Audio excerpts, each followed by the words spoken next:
তো বন্ধুরা, এর আগে একটা গর্ত থেকে প্রায় 50টা জিওল ধরা হয়েছে, তারপর একটা থেকে 8টা ধরা হয়েছে। এখন দেখবো আমরা যে এই গর্ত থেকে কতগুলো জিওল মাছ ধরা হয়।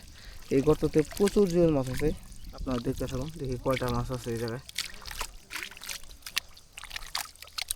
এই যে কেবল একটু নজরে দেখা যাইতেছে বন্ধুরা, দেখুন কি সাইজ, ওরে মাশাল্লাহ মাশাল্লাহ। এই দেখুন, হাত দিলে শুধু জিওল, ছোট আর বড় নাই, খালি জিওল আর জিওল। এই একটা কুচকি একটা, এই দেখুন বন্ধুরা, দেখুন কি অবস্থা, ওরে সাবাস। কি আল্লাহ, কয়টা তুলছেন? 3টা না? 3টা। এই 4টা কিন্তু ধরা হয়ে গেল অলরেডি। দেখা যাক আর কয়টা ধরন যায়। এই দেখুন 5, এই যে আরও আছে। মাছের কোনো অভাব নাই এই গর্তের মধ্যে। ওরে বন্ধুরা দেখুন, এই যে